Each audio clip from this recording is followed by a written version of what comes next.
Good morning, ladies and gentlemen, and our viewers who are tuning in on our Facebook live stream. My name is Serena, and thank you for joining us today.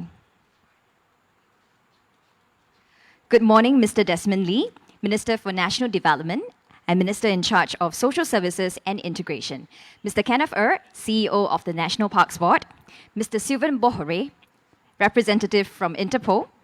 Mr. Joseph Koh, Chairman of WWF, and our viewers who are tuning in on our Facebook live stream. On behalf of the National Parks Board, I thank everyone for joining us here for the ivory crushing activity and the introduction of the Centre for Wildlife Forensics. Well, tomorrow is World Elephant Day, which serves to raise awareness about the threats that elephants are facing, which includes illegal poaching and the trade of ivory. To commemorate this day, we will be crushing 9 tons of ivory, the largest in recent years, to prevent the ivory from re-entering the market and to send a strong signal that Singapore is committed to combat the illegal trade in ivory. Well, at this juncture, I would like to invite Minister Desmond Lee to come forward to say a few words. Minister, please.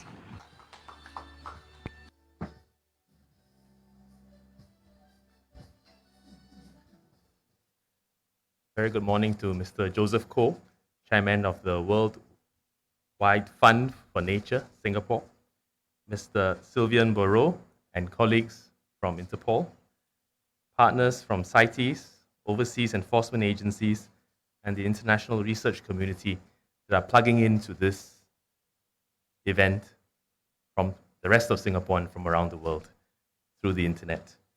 Ladies and gentlemen, I thank you for joining us here on site, as well as via our live stream today.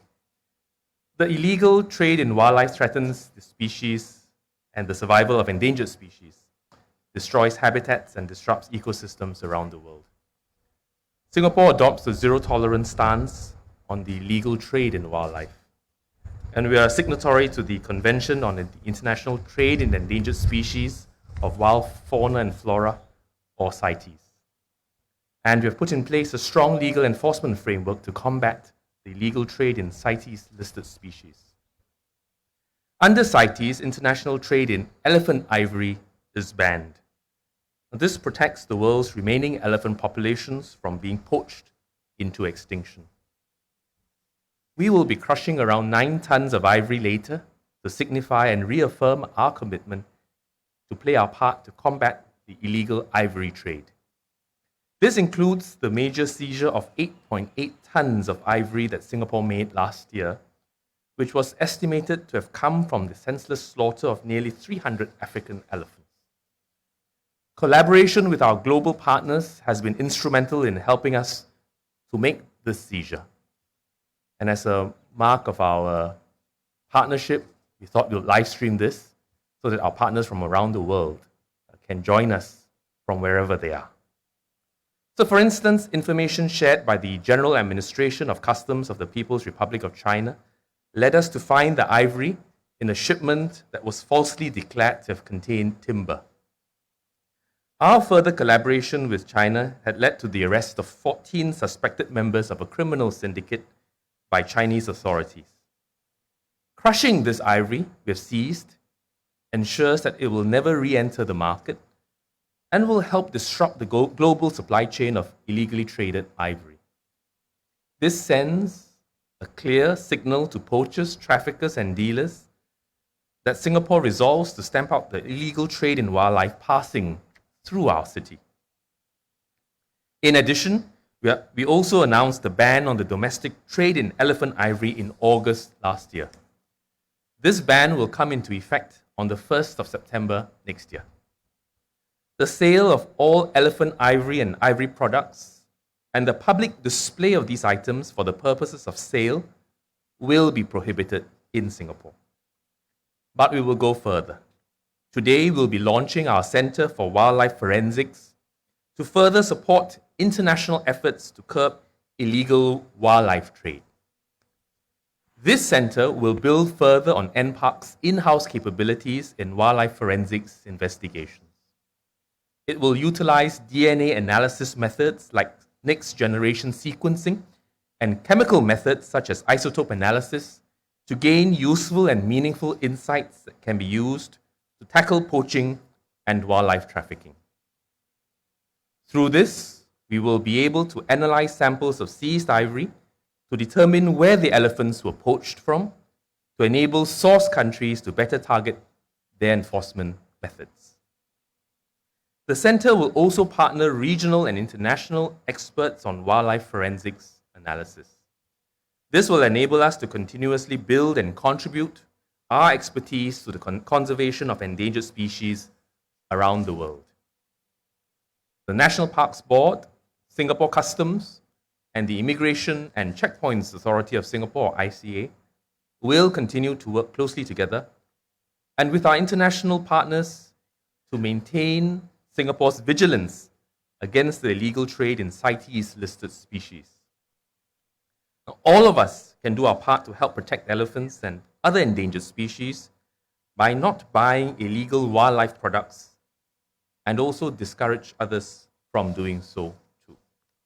So on this note, I'd like to thank our partners for joining us, both here and around the world.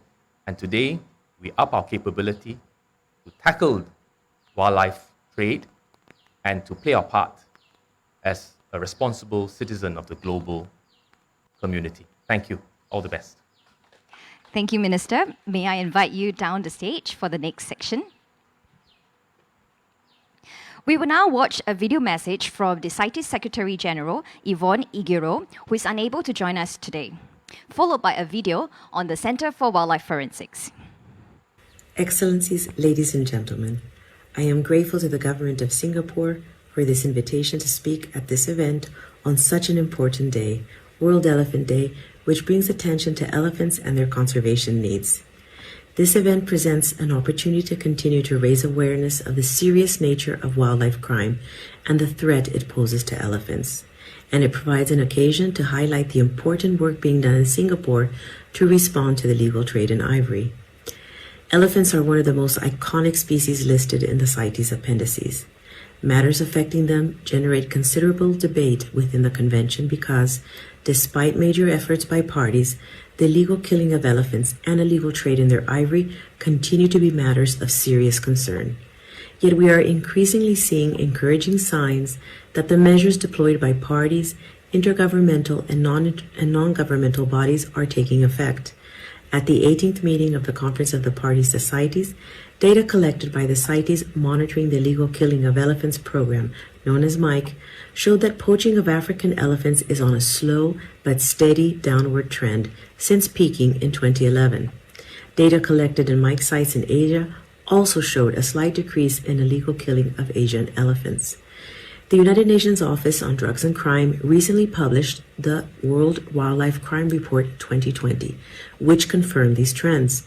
Using the best available data, including data from CITES parties' annual illegal trade reports, UNODC's report found that prices paid for elephant ivory declined consistently in recent years. These are all positive developments, but the fight is yet to be won. For these trends to continue, a persistent, strong, and unequivocal response is needed. We must work collectively across source, transit, and destination countries to address wildlife crime, including ivory trafficking. One excellent example of such a collaborative response is the work done through the Singapore-China Interagency Team. This effort resulted in significant seizures of illegally traded wildlife and the arrest of individuals associated with criminal networks. It was also recognized with an award in 2019 during the Asia Environmental Enforcement Awards ceremony. The CITES Secretariat has witnessed the high level of priority the government in Singapore affords to curtailing wildlife crime and the sustained and coordinated involvement of multiple agencies in doing so. Singapore's use of rigorous risk management practices and indicators has proved to be highly effective at screening suspicious cargo or passengers. The significant seizures made by authorities in Singapore underscore the efficiency of this approach, and the intelligence reports generated in this regard have also supported actions by other parties. I wish to applaud your government's work in capacity building. The launch of a Center for Wildlife Forensics in Singapore represents a major step towards strengthening the country's knowledge and capabilities. The center will establish a dedicated capacity building entity for enforcement officers, providing training for the complex task of detecting illegal wildlife and wildlife products. This is exactly the kind of specialized responses needed to effectively tackle wildlife crime. Forensics applications must fully be used to combat illegal trade in wildlife, as is emphasized in several CITES resolutions and decisions. Tools and platforms like these can benefit all parties and agencies. The CITES Secretariat also is working to supplement parties' efforts, and we have recently updated the CITES Identification Guide for Ivory and Ivory substitutes with support from our partners, the World Wildlife Fund and Traffic. This publication will further aid officials around the world to clamp down on illegal ivory trade. Moreover, work on practical guidance for the management of ivory stockpiles, including its disposal, is ongoing. The results of this work will be presented to the CITES Standing Committee for consideration, review, and approval at its next meeting. Few species enjoy the same level of public affection as elephants. Unfortunately, equally few species are so relentlessly targeted by poachers and criminal networks. While we must acknowledge the different policies of CITES parties on the disposal of seized ivory, it must be made clear that there are no profits to be made from illegal trade. We must remove all incentives for poaching and trafficking so that one day we may no longer have to witness the destruction of illegal acquired ivory. Thank you, and happy World Elephant Day to all. As a signatory to the Convention on International Trade in Endangered Species of Wild Fauna and Flora, or CITES, Singapore takes a zero-tolerance stance on the illegal trade in wildlife. In 2019, a shipment of 8.8 tons was intercepted, the largest elephant ivory seizure in Singapore to date. Further analysis on the ivory specimens is being carried out with the support of international experts like conservation biologist Dr. Samuel K. Wasser. He is also on the International Advisory Panel of Experts to Singapore's first Centre for Wildlife Forensics. Working together with Dr. Wasser, we can extract information on the geographical origin of the ivory seized in Singapore. This information will help to combat the illegal poaching of elephants at its source. It's also very important when you do crush your ivory to make sure that you've taken samples ahead of time so that you can get the law enforcement information, the forensic information out of the samples beforehand. Singapore has done a great job of doing that. Taking samples from the ivory, we can identify the exact species and map out potential linkages involving seizures around the world. Such information provides authorities in the source countries with insights on poaching hotspots and allows them to focus their enforcement efforts on these areas. Intercepting illegal wildlife shipments is the first step to investigating and disrupting the illegal wildlife supply chain. The next key step is to determine the identity of the specimens and gather more information to support investigation and enforcement. The Centre for Wildlife Forensics under NParks is Singapore's first national facility for wildlife forensics. The centre draws upon expertise across NParks to identify and analyse specimens involved in the illegal wildlife trade. The seizure of illegally traded wildlife is just the start of the investigation process. The seized items are then identified through a combination of morphological and molecular analyses. Now, additionally, we will utilize other DNA analysis methods, such as next-generation sequencing, as this method can provide deeper insights of the seized items, such as the origin of the population of species that were poached. Now, such capabilities not only support our investigation and enforcement actions, but also enables the close collaboration with our international partners and the macro analysis of these wildlife seizures so as to identify potential linkages and syndicates. By working with international experts at our dedicated facility, we can ensure the continued survival of endangered species. With the establishment of the Centre for Wildlife Forensics, we have taken the next step in our fight to combat the illegal trade in wildlife.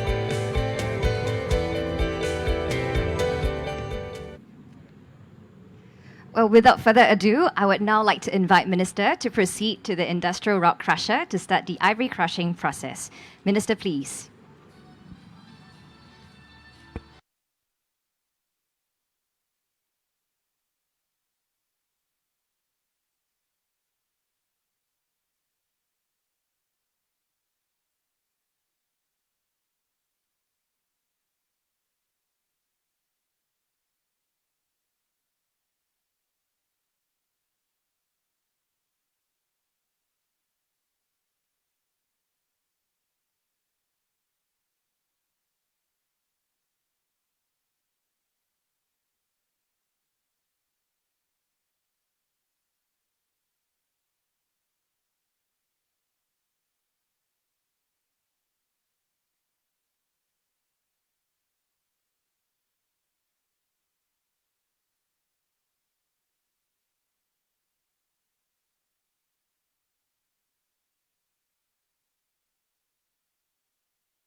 All right, Minister, thank you for joining us again.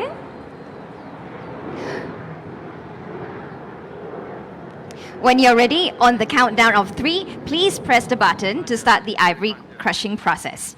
Ready? 3, 2, 1.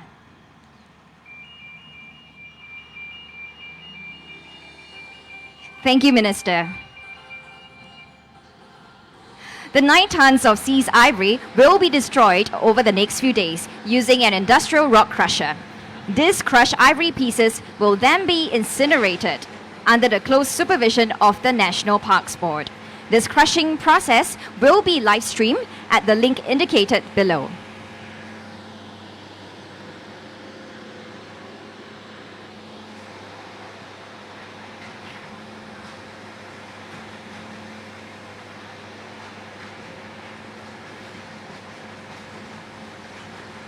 Once again, the ivory crushing process will continue until all 9 tons are pulverized. The entire process will be live streamed at the link indicated below.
Minister Desmond Lee will now proceed to tour the facilities for the Center for Wildlife Forensics. Once again, thank you, Minister. This center will strengthen NParks detection and diagnostic capabilities to identify and analyze specimens involved in the illegal wildlife trade. This definitely will contribute to Singapore's role in the fight against this trade. Well, for the rest of our viewers online, thank you very much for joining us this morning. You may continue to watch the rest of the live stream of the ivory crushing process at the link indicated below. Thank you, everyone. Take care and goodbye.